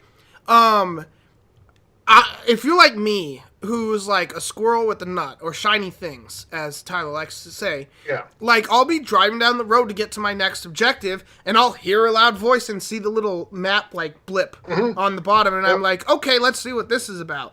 And I like doing that, but I know I just... I'm reading Twitch chat, and Blake, you're very funny. You're very funny, okay? It's I like doing that, but it's like, all right, now trying to do one mission, because that might be all I have time for. Now it takes 3 hours. I don't have the time for that on like a Saturday, or I mean on a Wednesday, when I get home at like 6 and I need to be in bed at 9 if I want to have any semblance of like 8 hours of sleep. So that's kind of where I'm at. Like, I mean, you can try to explain it more, but... No, I understand. I totally, that's kind of what I'm saying. Like, Red Dead's the type of game where you have to invest a few hours into it, like minimum 2, I think, at a time, to be able to really feel like, feel that immersion, because that game, for me, is based on immersion. Like, when it's at its best, you feel like you are Arthur Morgan. Yes. And if you're just playing for like an hour at a time or 45 minutes for a time, it's hard to get that, because some of the missions are pretty involved and they take a while. Yeah. There's nothing wrong with that. It's still, for me, the best game I've ever played. And you guys know out there how much I, go on about my Halo games and Bioshock and stuff like that. This, for me, is far and away the best game I've ever played. So I get where you're coming from though. So I felt like there's other games that have been the same way. Like I think it's hard to jump into a game like World of Warcraft, you know, and just play for 30 minutes. I think it's impossible. It's World of Warcraft's kind of like Pringles, you know. Yeah, you can't have just one type of. That's Lay's, by the way. Yeah, that is Lay's like slogan or whatever. Is it? Oh my I think it is. But no, it's again, like real quick, like I played for like 6 or 7 hours straight on Saturday. So it's not that I don't like Red Dead Redemption 2 or slow games in general. I love them. I just don't have the time to commit to them, and like I'd want to have to commit to them, so I don't play them because I'm like, well, if I don't have the time for it, I don't want to like have a miserable experience playing the game when I don't have the proper time to enjoy it. You know what I mean? That's kind of where I'm at, and I'm gonna leave it at that because otherwise I could talk for days. We love the question though, so if you guys could send in at least one a week of like why does Steven hate something? Yes, I love these questions. That'd be great. Please. So, but Steven, before I turn it over to you for the next one, I think it's time to give out our next clue. What do you guys think? That's a great time. No. Yeah. No, we're skipping that this week. I'm just kidding. Steven's mad. No, he does. Now you guys have made me upset, and now I'm about to drop an F-bomb about... So our next clue number 7, I think. I think it's like 9, actually, but... No, it's 7. Okay, 7. Yeah. Is this... You'll easily recognize me even though I keep evolving. Again, you'll easily recognize me even though I keep evolving. That is clue number 7, we believe. But the clue for this week for our holiday giveaway. Steven, what do you got next for questions? Yeah, if only we had a math major here that could like do simple addition. Well, we don't. I know. It's just, if only. If only. All right, Titus. Guys, who's the best video game protagonist of all time? Okay, I'm going to go with an answer that y'all think I'm going to go with, and that is Link from Legend of Zelda. He doesn't do anything. What do you mean he doesn't do anything? He helps everybody. He's a hero. He said like 8 words in 25 years. Like, you don't hear him say words, but I'm one of these people that I read everything. Most everything. Except for Skyrim, because after I read the books for like so long, I realize, well, I read that whole book for nothing. So there's really no benefit to reading these books, and they go on forever. But anyways, no, I read his story and stuff like that, and I just think he's a good protagonist. He's not like, he's one of my favorites. So I wonder what Tyler is going to say here. Tyler. So I would guess that everybody out there is going to be like, oh, here it comes. It's like Master Chief or whatever. Or John Bioshock. Yeah, no. It's actually not that. I'm going to say Lara Croft. Wow. And here's why. That's a terrible answer. No. Here's why. Like, she's not the best character in every way, but the evolution of that character throughout time is, I think, more than we've seen with a lot of other video game protagonists, main characters, in many, many other games. And there's others I could mention, like give honorable mention to. Like, I'm not going to say Master Chief because I think Master Chief's fairly one-dimensional. Yeah. My second choice would have been Lara Croft, just if everybody's hating on my answer. Yep. I am, so, all right. But also, like, I love games where characters, main characters, protagonists that don't say a lot can still convey meaningful stuff. So Lara Croft's not necessarily that, but characters like I don't remember the name of the main character in Ori and the Blind Forest. Probably Ori. Yeah, it's probably Ori. Oh, I'm sorry. I was thinking Ori was the thing that died or whatever. Spoilers. Yeah, spoilers, right? That's hilarious. That character. Anyway, also like Yarny in Unravel, stuff like that. Yeah, I love main characters like that. So anyway, that's my answer. All right, so I'm gonna give 2 answers here.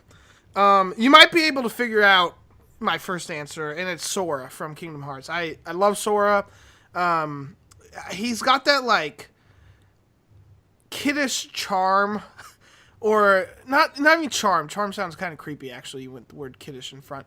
He's got that, like, kiddish, like, personality that you can kind of put yourself into no matter whatever age. You're like, all right, he's doing this because he, like, cares about his friends and all that stuff. I don't know, I just like the character as a whole. But I'd also put, for my recent one, and it's also the indie one, is Celeste, from Celeste. I thought that was a phenomenal game that hit upon a lot of stuff that, like, it's relatable, and it sometimes in not so good ways, but important ways. And I don't know, I really liked that character. That was a phenomenal game if you haven't played it. It's a great little, like, platform puzzle type game. Great game, and she'd be my number 2. That's a cool game. I was just thinking, because normally I'm in the Xbox and Nintendo realm of things.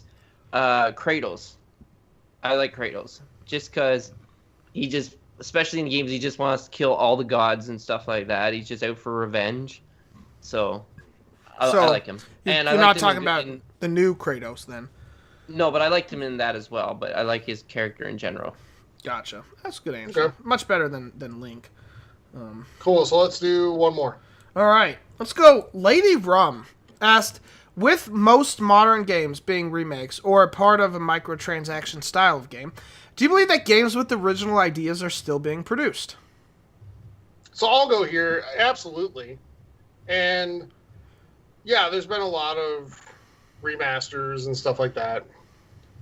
I think, though, that just because there's microtransactions in a game doesn't mean it's not original or innovative in terms of story or the type of game or whatever. But I think we're going to see a lot of stuff, like Microsoft's acquired all these new studios, right? We're going to see a lot of new IPs from them. The key, though, is when we get a new IP, to go support it, give it a chance. Yes. Because I don't think the villain is the remaster or the microtransactions. I think the villain is the sequel. Because whenever we see, Call of Duty 28 or Battlefield 45, we run and buy that. Because it's what we know, rather than giving a shot to a new game that's doing something different. We've talked about it on the show many times. One of the best examples is Sunset Overdrive. That game got buried. Yes. But you can now play it on PC. So you can, yeah. For the first time ever. So if you and it's a fantastic game. Yeah, go do that if you have never played it. Yeah. So annual sequels and just regular sequels, I think, are much more the villain. It's the same case in movies, right? Like, Avengers whatever is going to eat up next year box office. Anything that comes out around that, it could be fantastic. But if it comes out anywhere near that, it's going to get destroyed. Yeah.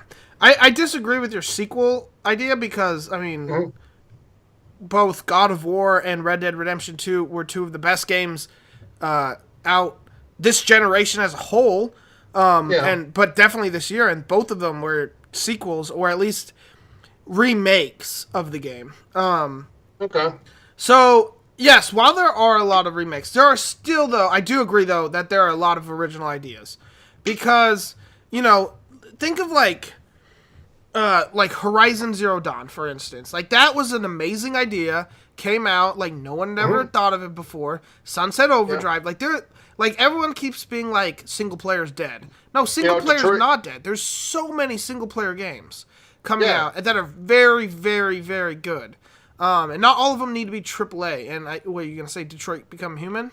Yes. Yeah, it's another original idea. It didn't get phenomenal reviews, but it got good reviews, and it's in my list of things I need to play, along with, like, the not spiritual... Like, that was, like, kind of a spiritual successor, but not really, to, like, what was it? Heavy Rain, I have, and Beyond Two Souls, I think was. Like, I have all three of them, and I've been meaning to. It's just, again, we talk about time, and they're slower games. Sure. So I would even say within the shooter realm, Steven, which is hugely oversaturated, I think we can all agree on that. But you see Titanfall come into the picture a few years ago. Yeah, and that was new and original. That was a new and original take on shooters. So I think we continue to get new IPs, new ideas. We just have to support that. rather than constantly running back to whatever we know with constant. And you brought Red Dead 2, so I'll just clarify for a sec. Like, there was an 8-year gap, almost 8.5 years. I know you did between say Red Dead 1 and 2. You did say I said sequels, but you also did say sequels in general, and I said right. that, and even remakes like God of War, like the new God of War. Maybe you could call that a remake, but there is nothing like that compares that to the original God of War games. Besides Kratos, Sure. You put a new character in there, and like that's a whole new game. It's a whole new like mythology, and they actually made a legit character instead of being like, as someone in our chat, Blake, said, God, I'm so angry. So yeah, there's still a lot of great single player games, even if they're sequels. I assume Kingdom Hearts 3 will be phenomenal. I hope Kingdom Hearts 3 will be phenomenal, more than anybody else. But like Persona 5, for instance, like sequel, amazing game. There's a lot of great new ideas that still might be in the same like genre, but they're better than Hollywood sequels. I'll leave it at that. Like, movie sequels and movie remakes have gotten a little, like, come up with a new idea type of thing. But I think video games is still coming out with great new ideas. No, they are. There's a lot of examples. Late Shift was a new great idea came out. Unraveled was a new great idea that came out. So there are a lot of great, like, they're harder to come up with now, because so many great things are being done, but there are still these hidden gems by indie companies or publishers. There's a lot of great titles out there. I had another one on my head, top of my head, but you guys talk forever and I forgot about it. But no, those two are two good examples, because Late Shift, there was nothing like that I ever seen before. So they're out there. You just need to see it, find them, and you gotta let your friends know, because they don't get like the spotlight like all these other AAA titles do. All right, Steven, before we wrap up, we got to do a Patreon giveaway. Okay. Sure. So, congratulations to Willard Oldham. You are the next contestant on, never mind. That might get us sued. You have won our Patreon giveaway. So we, as you all know, for the Patreon giveaways, we reach out to you guys because you support us, and we definitely appreciate your support. But we appreciate everyone's support, not even if you're just giving us money, of course. But we're going to reach out to you, Willard Oldham, and you're going to get $60 in gift cards to the console of your choice that can be used to spend on the PlayStation Store has some great, like they have their Black Friday deals. Xbox has their Black Friday deals. I don't know if Nintendo has Black Friday deals. Nintendo doesn't do anything that fans would like. Mine just put out games that fans like, but they don't do any sales. But, you could get a lot of great stuff on PlayStation and Xbox right now on sale. So you can use that money for anything. So it's up to you, but we'll reach out to you. Congratulations to Willard Oldham again for winning. Tyler. Congratulations. Yeah, absolutely. Well, like Steven said, we'll reach out to you. Congratulations. And if you would like to have a shot to win $60 like Willard did, then go on to Patreon, patreon.com/gaminghub. And for as little as $5 a month, you can be entered to win that $60 giveaway every single month. And we'll be doing another one this time next month, as right before Christmas, by the way. So just saying, might be a good time to get in on that. For as little as $2 a month on Patreon, you get exclusive content and an extra guest to use for our holiday giveaway. We gave away the 7th clue earlier tonight. You get an extra clue every single month, up to 3 extra clues between October, November, and December to use to help correctly guess whatever we have in mind. We'd love to have you join the community. Best ways to do that: go on to Facebook, Gaming Hub forums, go on to Twitch, TXH Gaming Hub, and from either of those, you can get a link to our Discord, and where we have a lot of good conversation going on. Guys, that's it for episode 134. That is it, eh? Yeah. So to everybody out there in the United States listening to us right now, we wish you a happy Thanksgiving. Have a safe and fun holiday with your family and friends. And enjoy the football, I guess. What do they have now? Like 6 games on Thanksgiving Day? I think it's 3. They have the full all 32 teams. Yeah. No, No, it used to be 2, now it's 3. So enjoy the Thanksgiving Day games. If you're a football fan, enjoy the holiday with your family. And enjoy Battlefield 5 if you're looking forward to that, Steven. Or Fallout And 76. Pokemon. Or Fallout 76. Let's go Eevee and let's go Pikachu. And Fallout Sure. 76. All systems. Yeah, that too. All right. This has been episode 134 of the Gaming Hub.